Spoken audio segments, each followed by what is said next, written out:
Puis là, c'est ça, tu as parlé un peu de la fédération. Tu as fait Ouais. partie de la fédération. C'était quand ça dans ton parcours? Ben, quand je me suis associé avec les autres ambassadeurs OK, c'était là. qui avaient commencé à vendre des kits puis à organiser des ligues puis des tournois de leur côté, on a nommé notre rassemblement de tournois le Circuit québécois de Spikeball dans le temps. Puis rapidement, on a changé pour Circuit québécois de Roundnet. OK. Fait que ça, c'est 2017. On organise le circuit 2017, 2018, 2019. La saison 2020 est annulée à cause de la pandémie. Complètement. Complètement, aucun tournoi. Puis en 2020, comme la saison a été annulée, j'étais encore sur le conseil qui gérait le circuit.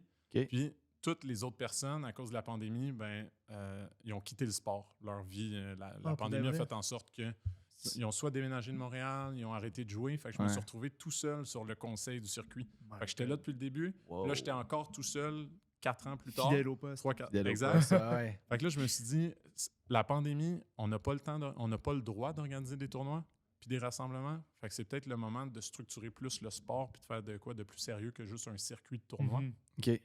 Fait que c'est là que j'ai écrit à quelques personnes que je savais qui étaient très motivées puis encore dans le sport au Québec. Puis on était un groupe de 5 puis on a fédéré le sport. On a transformé le circuit. On l'a intégré dans une fédération qui n'existait pas encore. Fait que là, il a fallu faire tout le travail de monter la structure d'une fédé qui est un organisme sans but lucratif, T'as appris etc. ça comment? J'avais aucune idée, mais il y avait du monde dans le monde avec qui je me suis entouré. Il y en a qui avaient une meilleure idée, qui l'avaient faite soit avec le badminton ou dans d'autres sports, qui avaient vu une fédé, à quoi ça sert. Dans l'Ultimate aussi, dans les 10 dernières années, ils sont passés par la même place. Fait que là, on a créé la Fédération québécoise de Roundnet. Puis le circuit, c'était une partie. Mais à part de ça, il y avait le développement des jeunes. Il y avait plein d'affaires qu'on voulait faire pour le sport. Puis pour le bienfait de la conversation, c'est la fédération en tant que telle. Tu parles, tu es allé t'informer pour savoir exactement qu'est-ce que ça avait comme impact. Ouais. Brièvement, ça a eu quoi c'est quoi comme impact de mettre une fédération? C'est quoi la plus-value de mettre une fédération, mettons, pour le sport? C'est le développement du sport. Ouais. Développer tes jeunes, développer l'équité, essayer d'avoir plus de femmes dans le sport. Il y a plein d'enjeux qui sont comme...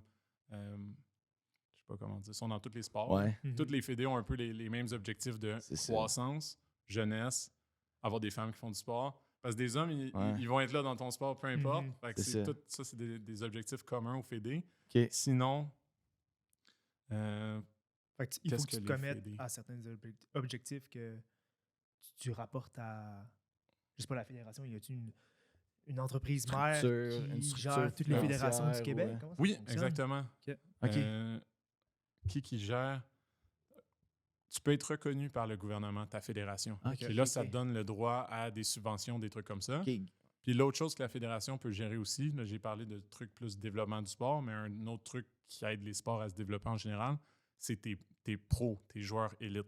Okay. Fait que là, ta fédération, elle peut aussi comme encadrer les joueurs élites. Les supporter. Puis... Les bourses, les partenariats, les ci, les ça, les tournois. Fait que là, tout le circuit rentrait bien là-dedans. Puis il y a probablement aussi, ça amène probablement aussi un sérieux au sport. Fait que les gens qui voient ça, tu sais, ils se disent, je vais peut-être pousser un peu plus loin. Tu sais, c'est un sport qui commence à être plus sérieux. Tout ça, c'est plus... En fait, c'est probablement là que le sport est passé de simple activité dans un parc à on est un sport. Puis on est fédéré. Exactement, c'est ça. Vous me demandiez le but, puis je l'ai oublié pendant quelques minutes, mais un des buts ultimes de fédérer un sport, c'est de pouvoir intégrer les compétitions plus sérieuses. Si on parle des Jeux du Québec, pour être aux Jeux du Québec, c'est sûr que c'est un sport fédéré. Il doit avoir une structure pour que ton sport, il y ait des athlètes de haut niveau qui compétitionnent pour être le meilleur. Puis après ça, il y a les Jeux canadiens, les Jeux mondiaux, les Olympiques, le but ultime de n'importe quel sport. Pour être aux Olympiques, il faut que ton sport soit fédéré dans plein de pays, dans plein de provinces depuis tant d'années. Fait que c'était une étape. C'était crucial. T'avais pas le choix de passer par là. C'était le step qui manquait au sport pour continuer de le propulser, puis peut-être aspirer un jour à toutes ces compétitions-là internationales.